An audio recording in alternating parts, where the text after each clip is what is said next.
Hello, everyone. Welcome to the Mike Armstrong podcast show and the Mike Armstrong YouTube channel. Um, I've got a feature on my podcast which is called The Wolf of Wales. It's a sales feature where I provide sales training, information, and advice. And I thought, as I got the Welsh flag, as I'm dressed to impress, first time since lockdown began, really, when I've been wearing uh, joggers and casuals pretty much all the 6 months because I've been exercising twice a day. So I've got time to keep getting changed all the time because I'm a massive action, massive activity kind of guy, and so I haven't got time to get changed in amongst all the podcasts, the Zooms, and all of that, which I've been doing. So yeah. But now I'm dressed. I'm dressed in my suit, and I've got my shades on, and the future's so bright. And I've got the dragon behind me, so I thought, well, it's the time to do a Wolf of Wales episode, really. So just kind of a little bit of a chat about my podcast and what I've been doing on there. I've been doing an A to Z of sales series where I've gone into some tips and advice about different aspects and areas of sales based on different letters of the alphabet, things like, closing and objection handling and creating urgency and all those sort of things, all the things that salespeople have. One of my early episodes actually was on the if you want to be good at sales, then stop selling and start providing solutions. So actually start asking questions, start questioning people and actually getting to the bottom of what it is that they want or they need, and then work out how you can provide them what that is, the answer to their problems. So, if you can get into solution sales rather than actually just selling people stuff they don't need, then not only will you have better KPIs, better performances, and better performance indicators, you'll be a better salesperson, get better results, but you'll also be able to build relationships with people long term, which means you'll get much better results down the line. So, stop worrying about, making money and selling people stuff and all of that, and just try and work out how you can help people and how you can give them value and benefit them and benefit their lives. And ultimately, if you can help them with good products and services and solutions, then people will choose to buy from you. You don't need to sell them anything. Let them choose to buy. It's up to them, isn't it, if they want to buy or not? But if you offer something fantastic for them that's going to solve a problem or fulfill a desire, then you're going to be able to get somewhere much quicker. So I just thought I'd come on and just explain a little bit about what I've been doing on the podcast, but also create a content and an episode for the actual YouTube channel, which mostly to date has only been having my entrepreneur chats on. But I've recorded a lot of episodes on my podcast, which includes things like the Wolf of Wales, which is about sales, King of Marketing, which is about marketing, the Voice of Social Media, which is about social media. What else is another one? Networker 2018, which is about networking, and also entrepreneurship tips and advice and training and that sort of thing, which sort of is a bit of all of it wrapped up together. And so, yeah, my Wolf of Wales episodes, I've enjoyed doing them because I've been in sales since I was 11. I'm coming up to 43 now, so that's like 32 years of sales, and I've seen it, I've done it, I've learned it, I've seen everything really in that time. And I listen to a lot of great sales and marketing trainers, people like Grant Cardone, Brian Tracy, um, Gary V, all these sort of guys. And what I hear from them is the same sort of stuff that I teach my clients and my customers. So ultimately, the people out there who are teaching stuff are teaching the same sort of stuff I'm teaching. So that's why I decided to create a podcast and the YouTube channel and get that content on those platforms because, it's good content. It's tried and tested. It's learned over the years, and it's going to help some people. And everyone needs help with their sales. A lot of people have gone from doing field sales now to doing telesales. I actually went from doing telesales. Actually, I did door-to-door sales. Then I went to telesales, and then I went to field sales. Then I went back to telesales, and then I went back to solution sales. And I've done a bit of exhibition, marketing, networking, sales, and all sorts in amongst that. And then more recently, did a bit of e-commerce sales, and then run my own business. And then helped other people grow their businesses. So done all sorts of sales really. And for those people who are actually um, going from field sales to now doing Zoom sales, or they're doing telesales, they need to learn some of the skills and the tricks which I learned when I was doing telesales, because you can't just rely on your personality, what you look like, all that sort of thing. If you're on Zoom, people can still see what you look like, but they can't understand your body language.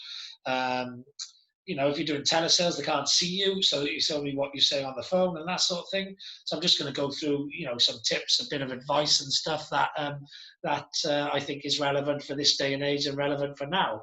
So, and what I would say with telesales, all about what you sound like. So you've got to get good at sounding good whilst you're sat down, like I am now, if you're going to be making calls sat down, or if you actually stand up.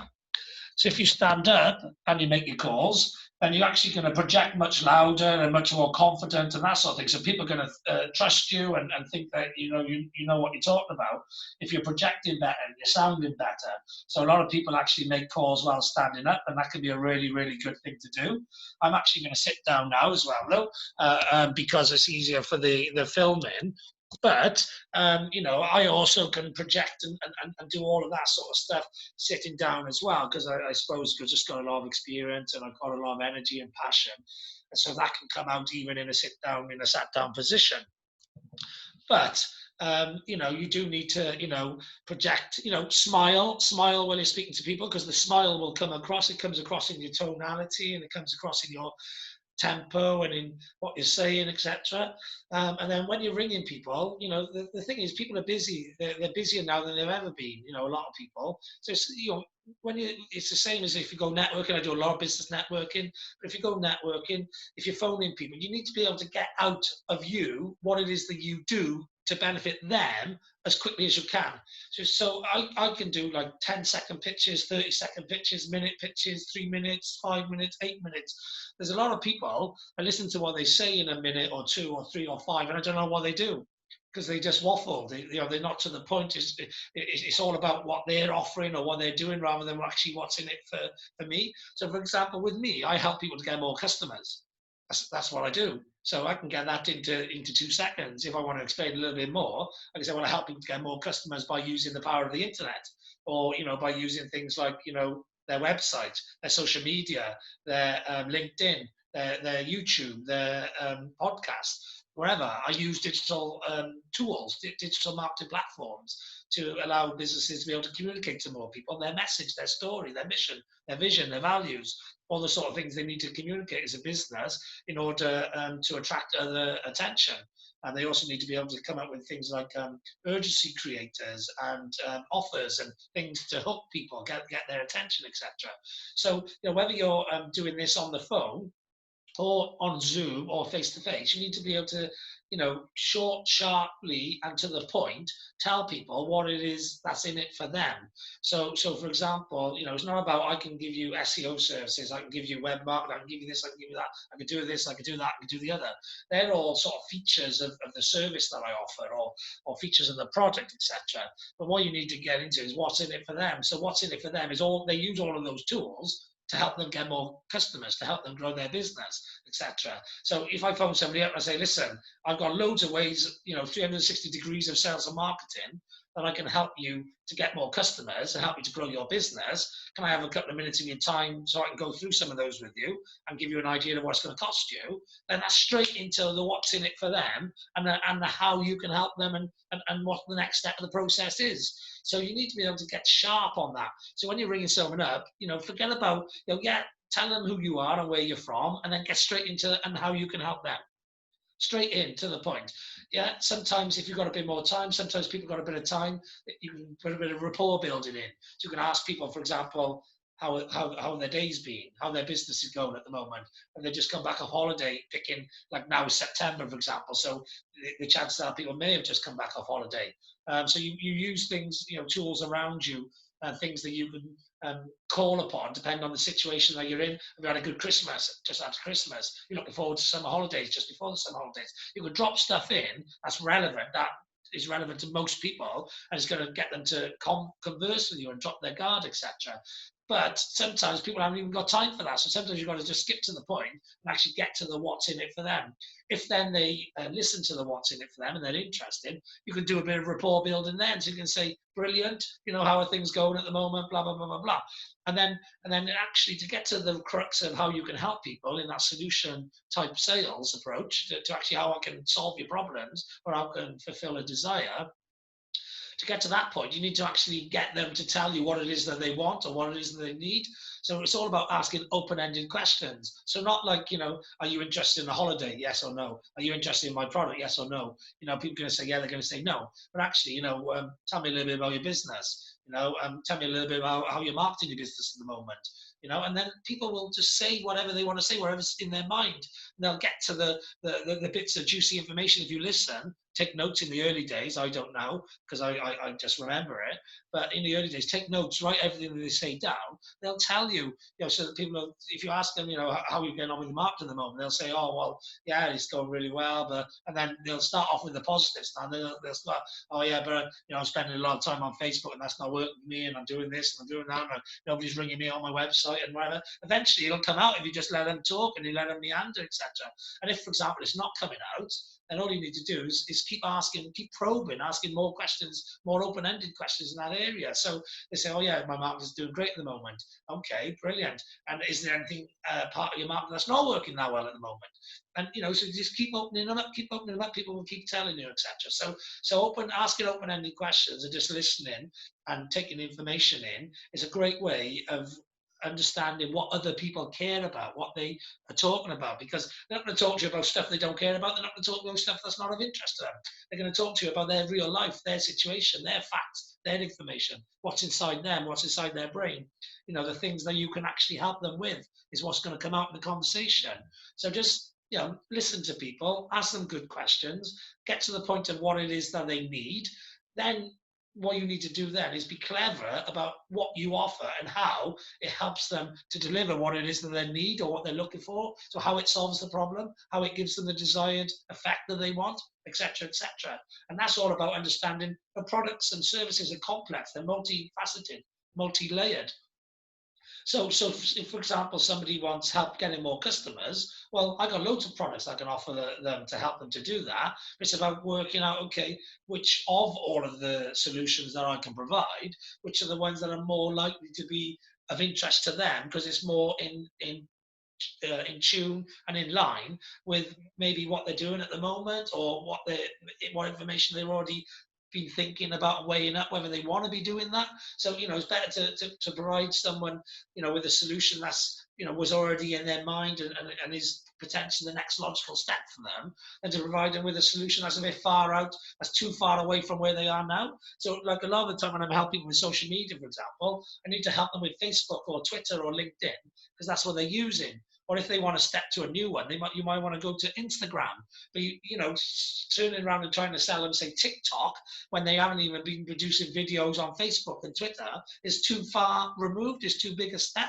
So it's about taking them through steps, the next logical step, the next place, etc., rather than just trying to provide them with something that's too far away from where they are now, and it's too big a decision, and it's not in the right space right now.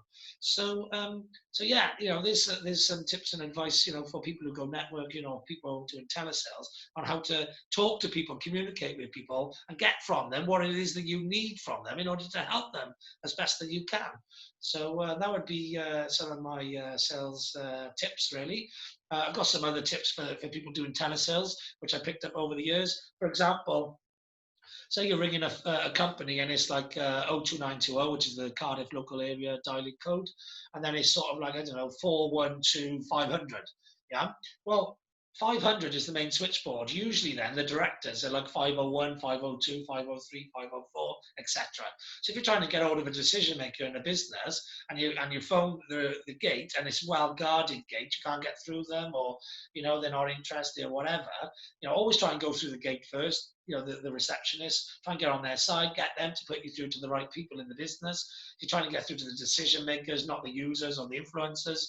So the decision makers, the people that can, but they're often more guarded. So sometimes they'll send you lower down, and you've got to work your way up. So you can try and speak to the person lower down and get them to introduce you to someone higher up, or you can sometimes if you can't get through the gate or you can't get past people, you can actually just try ringing 501, 502, 503, 504, and sometimes you'll just land upon their desk. So that's a little strategy that works when you're doing a lot of calls and making a lot of telesales calls.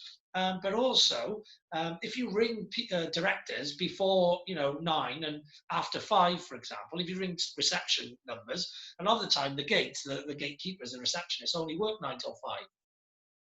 Directors and managers and business owners work a lot longer hours than that.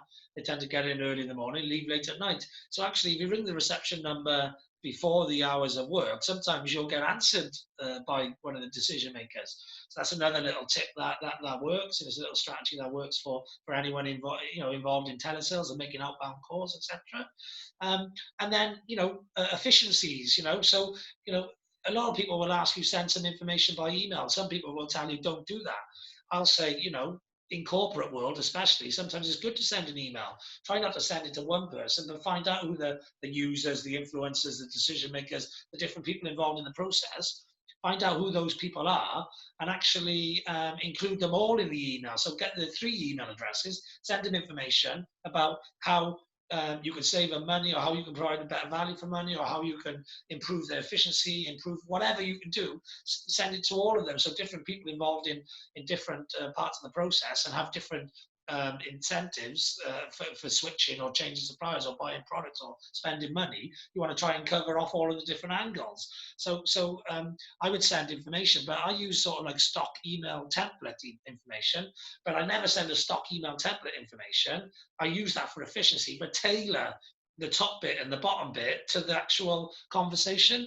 And if you keep them in, for example, in your folders, in your email system, you can just copy and paste the email, have your attachments ready or whatever, or forward an email like you sent before, change the top end, the bottom end to make it tailored to the situation. Have your attachments, your information, make sure they're good quality and they're going to help sell your product or service. They go on there, all of the benefits, the things that's in it for them, not just all the features, which a lot of people would send by mistakenly send. And it's not, people aren't interested in what your product does, they're interested in what it does for them. Yeah. So yeah, that's another good tip which I would give people who are doing telesales is send emails, especially to corporates, but just send it to multiple people and make sure they're good emails and they're short, sharp, to the point, and what's in it for them, with attachments for more information for them to look at, and actually information that's going to be helping you sell the deal, etc. So that would be good as well. Another tip I would have is on a Monday morning, for example, a lot of people are in meetings. If you're ringing businesses Monday morning, especially bigger businesses, you're not going to get a lot of answers, which is going to ring a load of people and have to ring them all again. So instead of doing that, chase up all your emails, do all your admin, have all your meetings, etc., so that you can get straight into good calling time. Then, once all of the meetings are out of the way Monday morning, get into good calling time. That's an important way of shaping your day. So ring people when they're more likely to be contactable, and do other stuff around the times when they're not so good to be contacted. So do all your admin, all your paperwork and that during a Monday morning when there's the meetings, or during lunch times and that sort of thing. And keep the rest of the time free for doing your calling. And that way then you're going to get a much more efficient use of your time. You're going to get much better results. So, and then if you're doing deals, you should be looking to try and close them with urgency creation and with offers and stuff, short-term offers that they got to take then and there, because otherwise they're going to make decisions at the end of the month. But if you give them immediate purchasing incentives, or you give them a price fixed for a couple of days, or give them a reason to make a decision earlier, then you can get decisions earlier. But also, a good time to actually close for appointments is the end of the month, because people are looking for deals. So you can offer some sort of incentives or extra product or a discount on the price to get people to make decisions at the end of the month.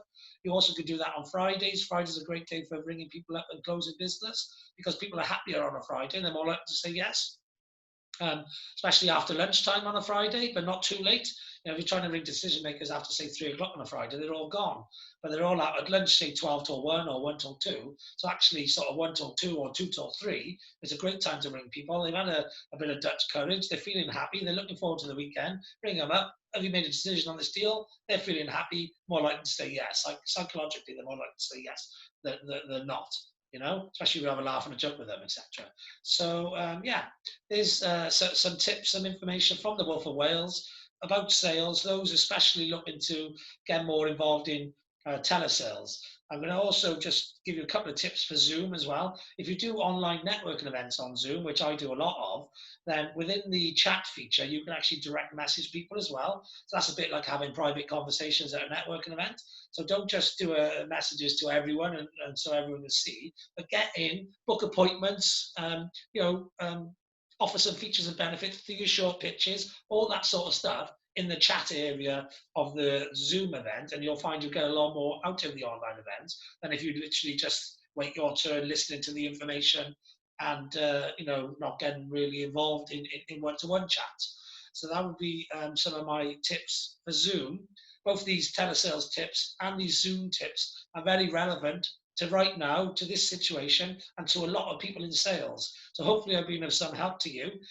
Remember to check out my Wolf of Wales features on my Mike Armstrong podcast, which you can find on all good podcasting stations. Just search for hashtag Wolf of Wales, hashtag Mike Armstrong podcast, or hashtag wow podcast. Lots of hashtags. I love hashtags. I love hashtagging things. You can also find all my content at hashtag Mike Armstrong, and you can also visit and find out lots of information at my website, which is mikearmstrong.me. That's pretty much it. That's all I need to say. Nothing else left to say other than have a great day. I know I will. And thanks very much for listening. Cheers. Bye-bye.